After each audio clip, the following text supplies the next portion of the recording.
Hello guys, welcome back to my channel. In previous video we read till soil profile. In this video we continue from the diagram of soil profile. So let's learn. O horizon, which is also known as organic layer or humus. A horizon, which is also known as alluvial layer or topsoil. B horizon, which is also known as alluvial layer, leached material. C horizon, which is also known as unconsolidated layer या parent material. R horizon bedrock, R horizon को हम लोग bedrock भी कहते हैं। अब चलते हैं कितने प्रकार के सॉइल्स होते हैं इंडिया में उसके तरफ। Soils in India have formed under hot and humid climate and from different types of parent rock. जो इंडिया में सॉइल रहते हैं वो हॉट और ह्यूमिड क्लाइमेट में ही रहते हैं, जिससे पेरेंट रॉक बनते हैं।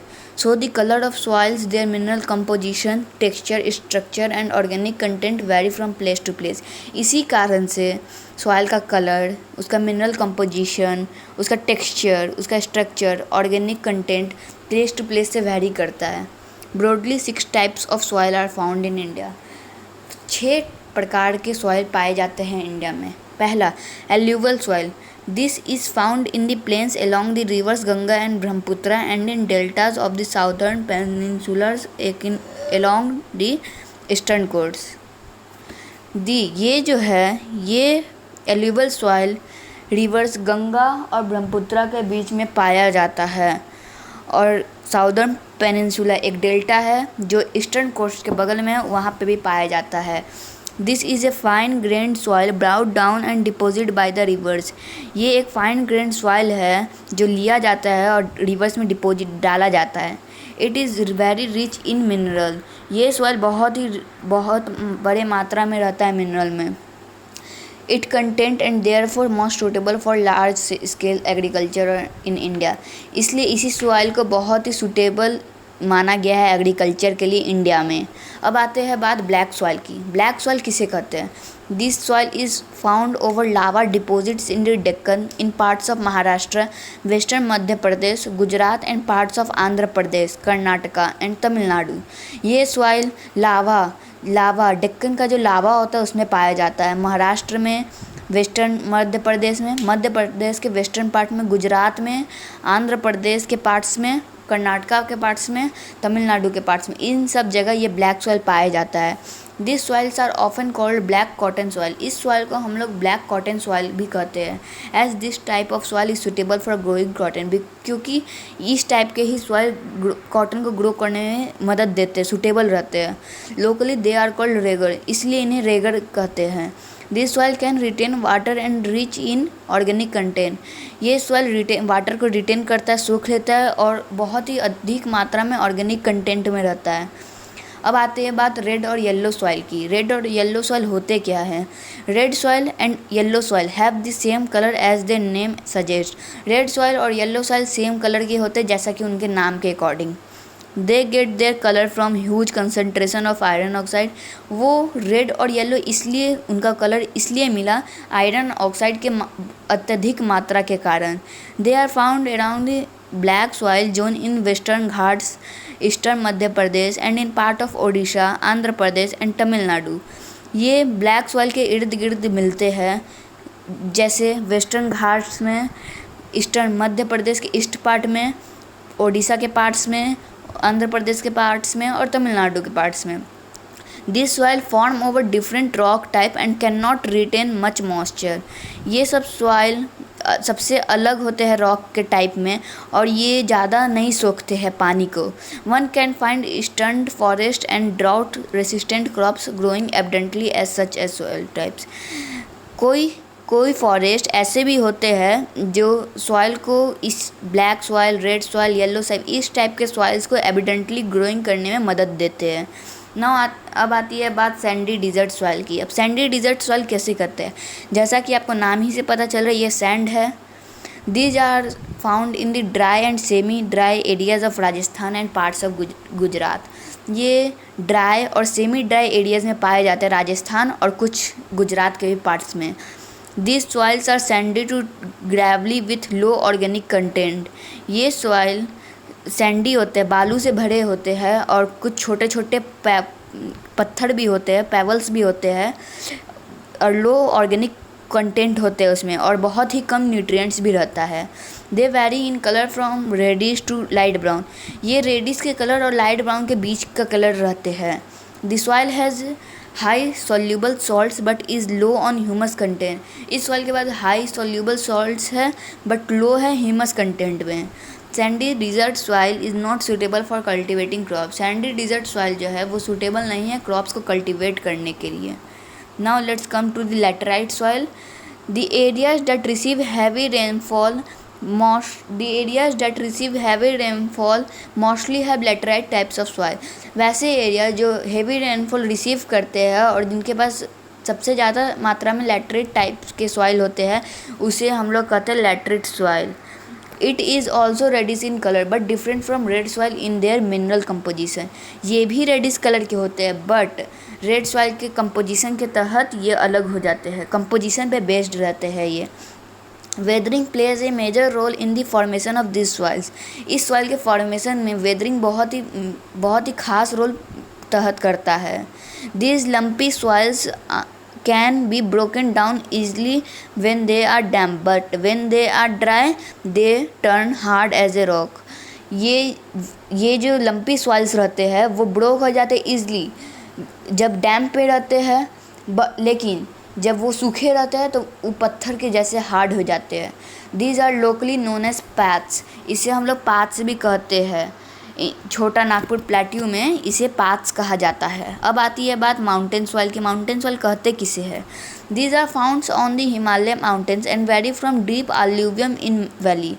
ये माउंटेन हिमालय के माउंटेन में पाए जाते हैं और बहुत सबसे अलूवियम सॉइल से भी गहरे होते हैं वैलीज़ में, और इसमें बड़े बड़े पत्थर रहते हैं और एल्टीट्यूड और वेजिटेशन के बेस पर ये अलूवियम सॉइल से भी बड़े होते हैं। मीन्स ऑर्गेनिक मैटर इनका उससे भी ज़्यादा होता है।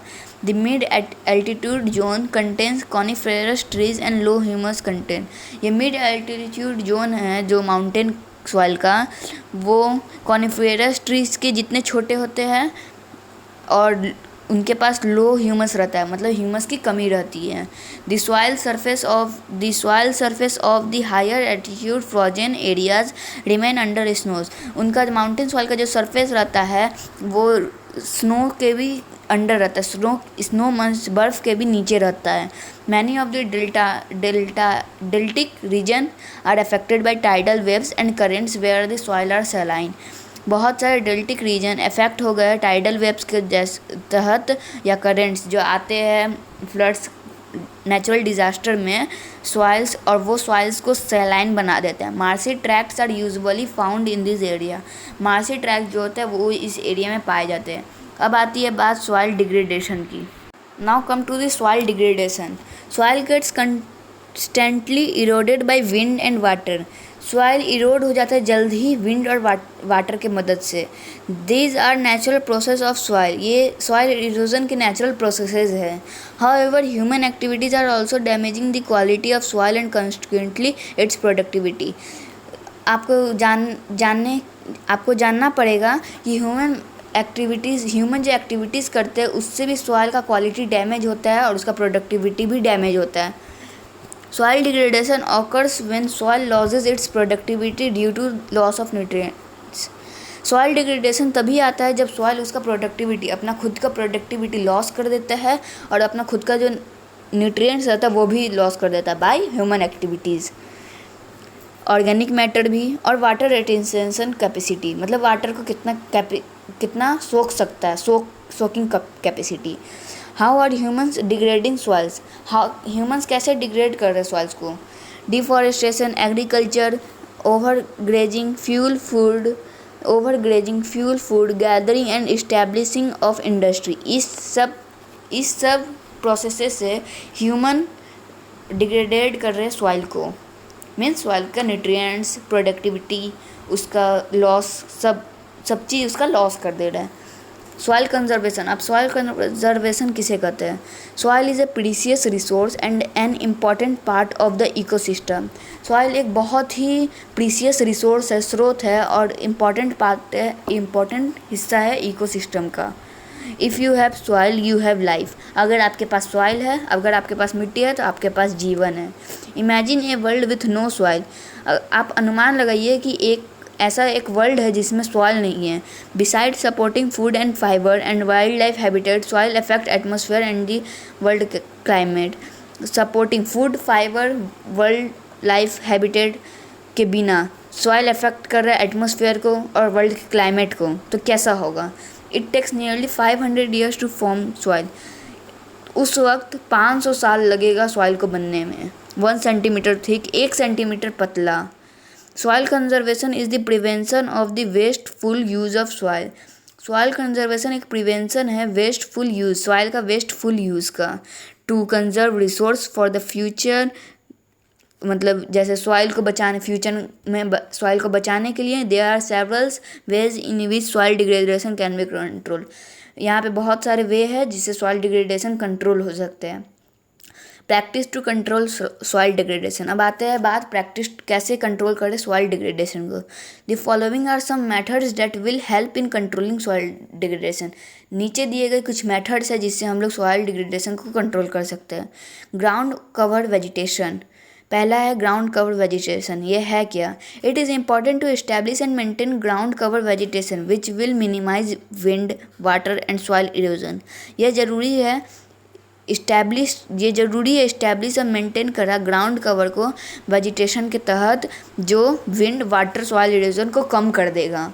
It will also improve soil and air quality by planting perennial plants and improved water quality, thereby resulting in an increase in vegetative cover.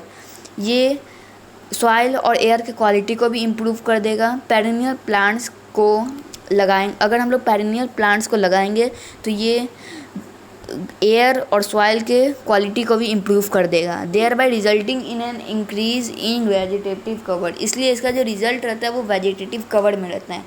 Second point है मल्चिंग और mulching. It is a simple and beneficial practice to establish soil temperature. ये बहुत ही simple और बहुत ही मददगार practice है soil temperature को establish करने में। Retain soil moisture and reduce soil erosion. Retain means soil moisture को सोखना और सॉइल इरोजन को रिड्यूस, कम करना। Basically mulching is a protective layer spread on top of the soil. Basically mulching जो है वो बहुत ही प्रोटेक्टिव लेयर है जो छिड़ा स्प्रेड हो जाता है सॉइल के ऊपरी हिस्सा में। The materials used to create this layer can be both organic और इनऑर्गेनिक। जो मटेरियल्स जो ऊपर में छिटा जाता है वो 2 प्रकार के हो सकते हैं और दोनों हो सकते हैं, ऑर्गेनिक और inorganic. Now come to the point, the container farming. Container farming 2 type के होते हैं, कंटेनर बैरियर्स और कंटेनर प्लोइंग। अब पढ़ते हैं हम लोग container barriers. They help in reducing soil erosion and hence store more water in the soil for agriculture benefit. ये हेल्प करते हैं सॉइल इरोजन को रोकने में और स्टोर करने में ज़्यादा वाटर सॉइल के लिए। जो सॉइल एग्रीकल्चर के लिए बेनिफिशियल है और वाटर भी बेनिफिशियल है, इसलिए स्टोर करने के लिए इसे यूज़ करते हैं। Berries can be made of stones. Berries 2 stone से भी मिल के बनते हैं, क्रॉप स्टॉक से भी मिल के बनते हैं, पत्ते से भी मिल के बनते हैं और अर्थ माउंट से भी मिल के बनते हैं। अब आती है बात कंटेनर प्लोइंग की। It is a farming practice of ploughing across A slope along it's containers. ये एक प्रैक्टिस है फार्मर्स के द्वारा एक ये प्रैक्टिस है प्लग करने के लिए, प्लग करना across A slope along it's container. Slope के अक्रॉस कंटेनर्स के तहत।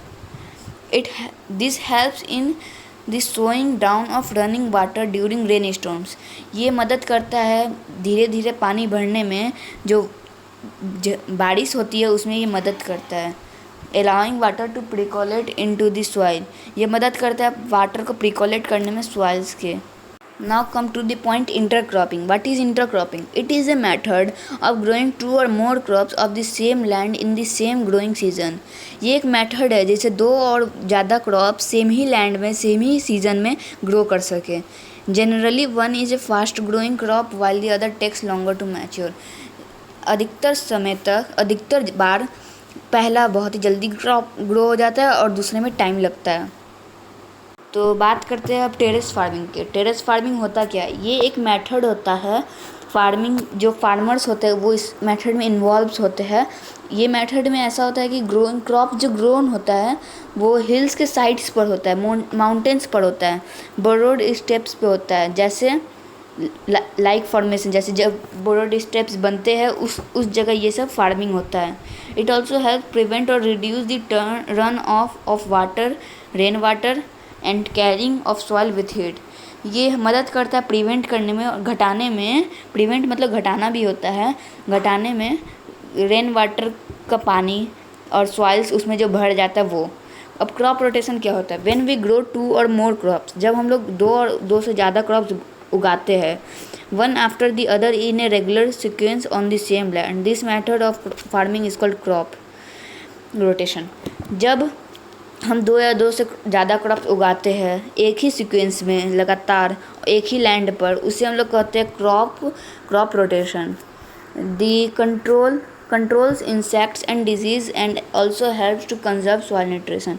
ये मदद करता है इंसेक्ट्स और डिजीज़ को जो सॉइल्स पे लग जाते हैं, जिससे सॉइल्स का न्यूट्रिएंट्स चला जाता है, वो इसको कंजर्व करने में, मतलब सॉइल के न्यूट्रिएंट्स को बचाने में मदद करता है। अब ड्रिप इरिगेशन किसे कहते हैं?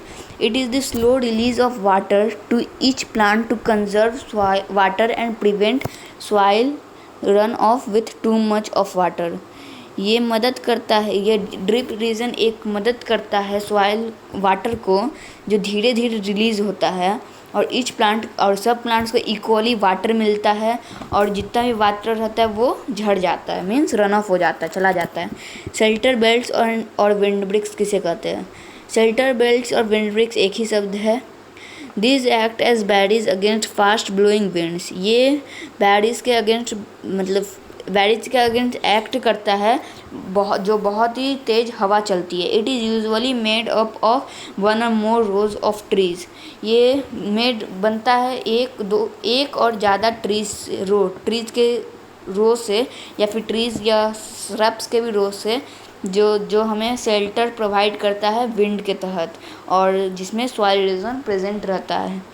What can we do? हम लोग क्या कर सकते हैं इसके लिए? To control soil erosion caused by human activities we can do following steps. To stop excessive use of fertilisers, pesticides and machinery for farming. हम लोग कम से कम यूज़ कर सकते हैं फर्टिलाइजर्स का, पेस्टिसाइड्स का, मशीनरी का फार्मिंग के लिए। To step up the process of afforestation और प्लांटिंग ट्रीज़। एफॉरेस्ट्रेशन और प्लांटिंग ट्रीज़ के प्रोसेस को बढ़ाने के लिए यूज़ कर सकते हैं।